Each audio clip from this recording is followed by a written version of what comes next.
Y'all, she exposed everything. Not in a messy, reality TV, table-flipping kind of way. Not with dramatic music swelling behind a Bravo reunion couch.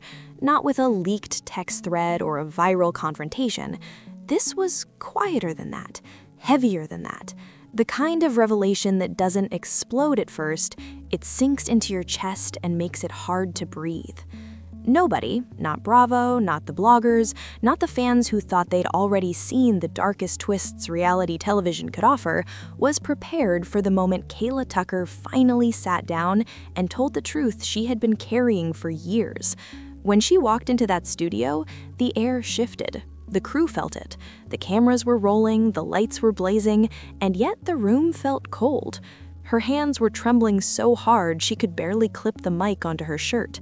Before she even spoke, you could see it in her eyes. This wasn't gossip. This wasn't revenge. This was survival. She started softly, almost too softly, the kind of voice that sounds like it's pushing through layers of doubt just to exist. "You grow up trusting someone," she said. "You grow up believing they're your protector, your shield, the person who makes the world feel safe. And then one day, something changes. And just like that, the room froze." Kaela wasn't describing something explosive. There was no dramatic incident, no headline-ready accusation. In fact, what made her story so devastating was how subtle it was. She described moments that were not physical, not explicit, not criminal, but they were heavy, confusing, emotionally invasive in a way she didn't know how to articulate at the time. She talked about late-night calls that started to feel different, conversations that lingered too long, compliments that landed wrong, not because of the words themselves, but because of the tone underneath them. She said there were private one-on-one moments that felt too intimate, too emotionally charged, too intense for a father-daughter dynamic. It wasn't about what was said as much as how it was said.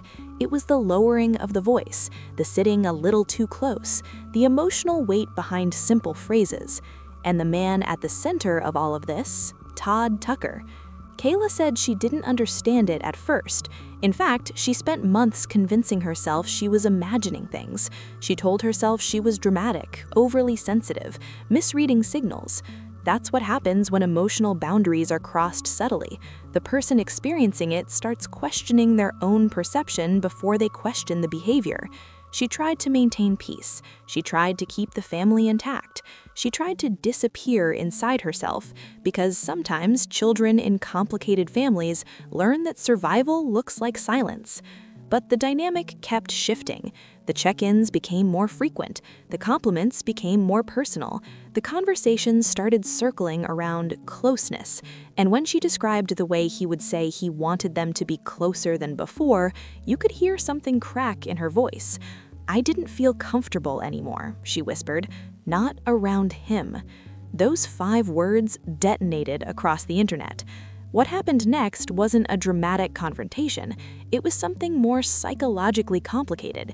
Kaela said that when she began pulling back, answering texts slower, declining one-on-one time, shortening conversations, the energy in the house changed overnight. It started with silence, not the kind of silence that feels peaceful, the kind that feels like pressure, like someone waiting for you to fold first. She described it as suffocating, like every room felt smaller, like she was being analyzed, studied, silently questioned without a single accusation being spoken aloud. And then the messages resumed, not inappropriate, not explicit, but emotionally layered. Messages about trust, about how she was shutting him out, about how he wanted a relationship people couldn't question. She said she read one particular message over and over until the words blurred together. "I just want us to be close, close on every level." It wasn't a threat, it wasn't obscene, but something about it made her stomach drop. The emotional weight behind those words felt heavier than the sentence itself. She didn't know what every level meant. She didn't want to decode it, but she felt like she was being pulled toward something she didn't consent to navigate. Every time she stepped back, he stepped forward emotionally. When she tried to create space, he interpreted it as rejection. When she asked gently for breathing room, he looked wounded, not angry, not aggressive, but personally hurt in a way that blurred the line even further. She thought about confiding in her stepmother, Kandi Burruss, but how do you walk into someone's room and say, "Something feels wrong," when you don't have a clear accusation to offer? How do you explain emotional discomfort when there's no evidence, no screenshots that scream wrongdoing, no concrete event you can point to? So she stayed silent, and the silence began to suffocate her. Eventually, she made a decision that felt both terrifying and necessary. She packed her things quietly. No confrontation, no announcement, no dramatic goodbye. She left because she said staying felt like drowning. And for the first time in months, she could breathe. But distance didn't bring clarity right away. It brought doubt, the kind of doubt that replays every interaction and asks, was it really that bad? Did I misunderstand? Am I the one who made this bigger than it was? Emotional entanglement doesn't disappear just because you change locations. It lingers in your mind. It whispers at night. It rewrites memories. She admitted that even after leaving, she kept rereading old messages, searching for proof that she wasn't crazy, trying to see if the tone she felt was actually there or something she projected. Trauma has a way of twisting perception until you question your own instincts. And then she did something that changed everything. She went to therapy.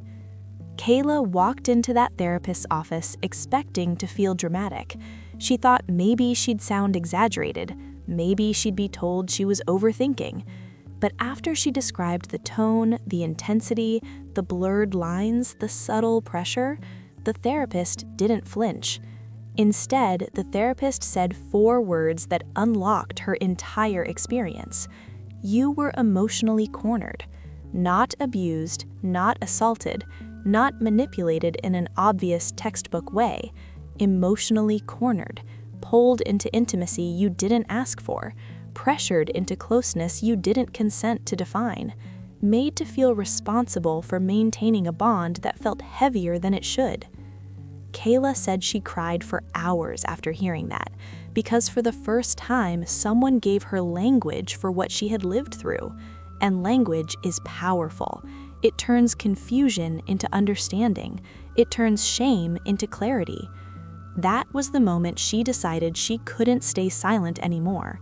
When she returned to the spotlight, she wasn't shaking anymore. She wasn't whispering. She walked in with steadiness, and the first thing she said shocked everyone. I didn't come here to destroy him. I came here to set myself free. That sentence split the internet in half. Because she wasn't calling Todd Tucker a monster, she wasn't labeling him abusive, she wasn't accusing him of crimes. She was describing a feeling, a shift, an emotional atmosphere that made her feel unsafe inside her own body. When asked what she would say to him directly, her voice softened. I'm not angry, I'm not hateful, I just want him to understand how his behavior affected me. I wasn't rejecting him, I was protecting myself. And then she said the words that hit hardest. I still love him, just not in the way he wanted. I can't lose myself to protect him anymore. That's when people realized this wasn't a takedown, it was a rebuilding. However, at the center of that silence was Kaela Tucker, speaking carefully, deliberately, as if each word had to pass through layers of internal resistance before it could be released. Observers noted the subtle shifts, the pause before certain phrases, the change in her breathing when she approached the most difficult parts of her account, the way she seemed to search not for dramatic language, but for accurate language. She was not trying to accuse, she was trying to explain, and that distinction shaped everything that followed. Her testimony did not begin with an allegation, it began with hesitation. She did not describe a specific incident, nor did she anchor her experience to one defining event. Instead, she described something gradual, a slow alteration in the emotional climate of a relationship she had once considered stable and secure. She spoke about tone before content, about feeling before fact, and she returned repeatedly to one central point: nothing explicit happened, nothing physical, nothing illegal. What she was describing could not be photographed, documented, or easily proven. It lived in nuance. She explained that the shift unfolded over time, almost imperceptibly at first. Conversations that had once felt ordinary began to carry a weight she could not quite explain. Compliments that might have once landed warmly began to feel charged. Check-ins started arriving at unusual hours, and one-on-one interactions became more frequent and more emotionally intense. There was no dramatic escalation, no single exchange that could be isolated and labeled as the beginning. Instead, there was a creeping sense that something familiar was becoming unfamiliar. Analysts who later examined her testimony emphasized that this absence of a single moment is significant. When boundaries are crossed overtly, they are easier to identify, but when they blur gradually, confusion becomes part of the experience. Kaela described questioning herself almost immediately. Was she misinterpreting concern? Was she projecting stress onto neutral interactions? Was she simply being overly sensitive? This internal interrogation became, in her words, as exhausting as the interactions themselves. One of the most revealing aspects of her account was how thoroughly she doubted herself. She described replaying conversations in her mind, analyzing tone, timing, and word choice. She attempted to rationalize every instance of discomfort. Perhaps the intensity she sensed was imagined. Perhaps the emotional weight she felt was unintentional. She told herself that if nothing explicit had happened, then nothing must be wrong. This pattern, analysts note, is common when emotional boundaries shift subtly. Without clear markers of wrongdoing, individuals often turn inward rather than outward. Doubt becomes self-directed. Instead of questioning the dynamic, they question their own perception. Kaela admitted that for months she convinced herself she was manufacturing a problem where none existed. The absence of explicit misconduct made her feel as though she lacked the right to feel unsettled. What disturbed her most, she explained, was not the content of conversations, but the tone beneath them. Certain exchanges carried an emotional intensity that felt misaligned with what she believed the relationship should hold. She emphasized again and again that there were no inappropriate statements, no threats, no overt attempts to coerce. Yet there was a growing sense of expectation, a closeness being pursued that she had not invited and did not understand. Rather than confront the shift directly, she tried to manage it quietly. She shortened conversations. She declined invitations to spend time alone. She adjusted her availability. She created subtle distance without naming the reason for it. Analysts often point out that this strategy reflects a desire to preserve harmony while protecting oneself. It is a negotiation between safety and stability, and it rarely resolves cleanly. According to her testimony, when she began to withdraw more noticeably, the dynamic shifted again. This time, the response was silence. But it was not the silence of resolution. It was heavy, charged, and in her words, pressurized. Analysts frequently observe that silence can function as communication in emotionally complex relationships. It can carry expectation without articulation. Kaela described feeling as though she owed an explanation for distance she could not fully articulate.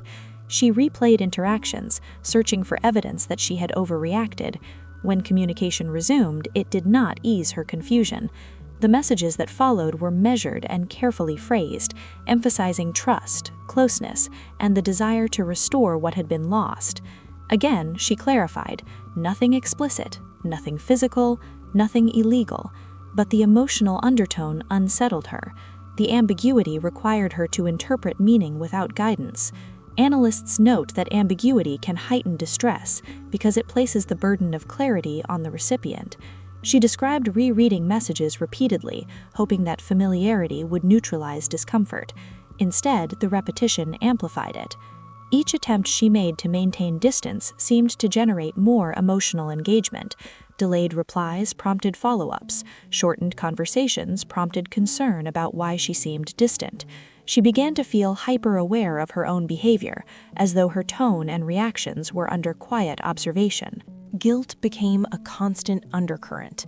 She felt responsible for managing the emotional equilibrium of someone she believed she should trust implicitly. Analysts suggest that this perceived obligation can trap individuals in dynamics they do not consent to. When authority or familial expectation is involved, asserting boundaries can feel like betrayal rather than self-protection. She described fearing that if she voiced her discomfort, she would be perceived as cold, dramatic, or ungrateful.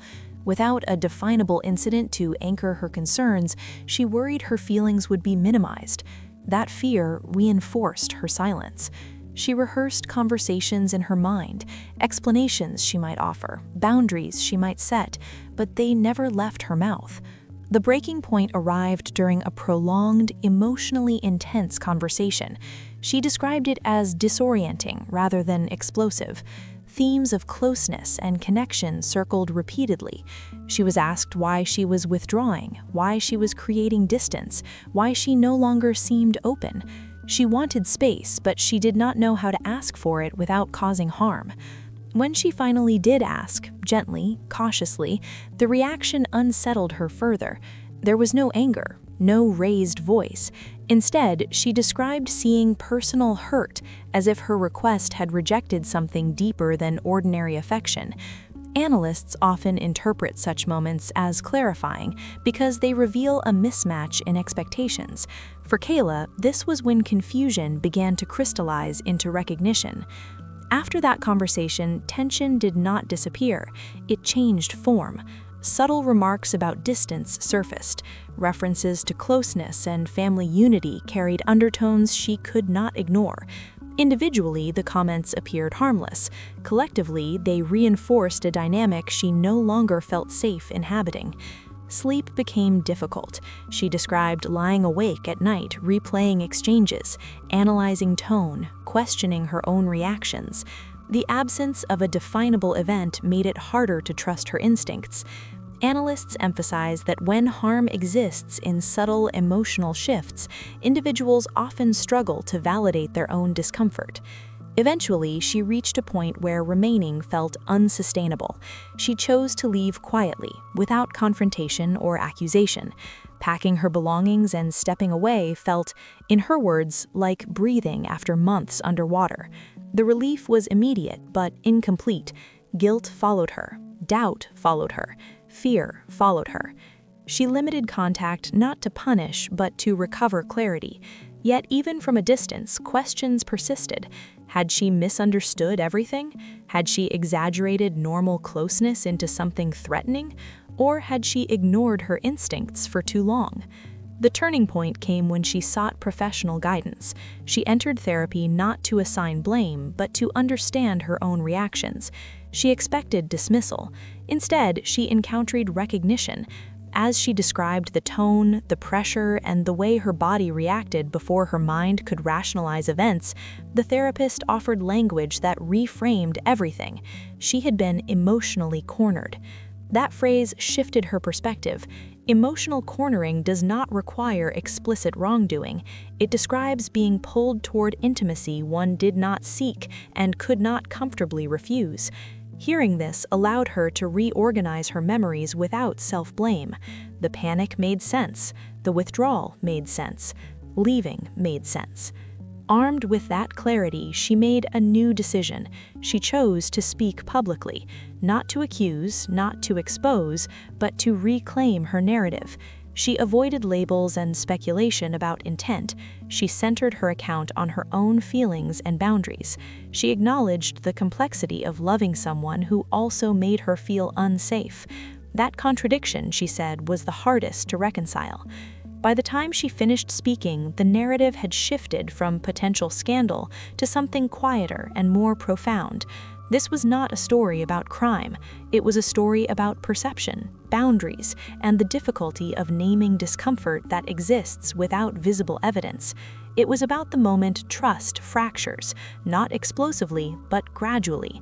What remains is not a verdict, nor an invitation to choose sides. It is an account of emotional confusion and eventual clarity. It asks listeners to consider how easily boundaries can blur and how challenging it can be to speak when nothing provable occurred, yet something felt undeniably wrong. The Bravo universe erupted. Comment sections turned into battlegrounds. Some defended him fiercely, others rallied around her. Peace thinks flooded timelines. Podcasts dissected tone and language. Everyone had an opinion. But underneath the noise, something deeper was happening. People were recognizing themselves in her story, not because they experienced something identical, but because they understood what it feels like when a relationship shifts into something undefined, when closeness feels like pressure, when you start doubting your own instincts to keep the peace. Kaela didn't present herself as perfect. She admitted she stayed silent longer than she wishes she had. She admitted she questioned herself. She admitted she still carries complicated love for him. That vulnerability made her story harder to dismiss. She ended her final statement with a sentence that echoed across the internet. "I didn't break the family. I just stopped breaking myself." And that's when the narrative changed. This wasn't about scandal. This wasn't about headlines. This wasn't about ratings. It was about boundaries, about intuition, about the courage it takes to speak when you don't have proof, only a feeling that something inside you isn't safe. You could hear her voice crack. You could see the years of confusion sitting behind her eyes. And whether you believe every detail or question parts of it, one thing is undeniable. It takes an imaginable amount of courage to say, "This didn't feel right to me," when the world might respond with doubt. Kaela stood alone in that studio. She didn't scream. She didn't accuse. She didn't dramatize. She told her truth. And once truth like that is spoken, it doesn't go quietly back into the dark. If her story moved you even a little, don't scroll past it. Start conversations about emotional boundaries, about trusting your instincts, about the difference between closeness and pressure. Because this moment is bigger than television, bigger than Bravo, bigger than gossip. Today, she chose herself. Tomorrow, someone else might find the courage to do the same. And this story, it's not ending, it's just beginning. Do you like this personality?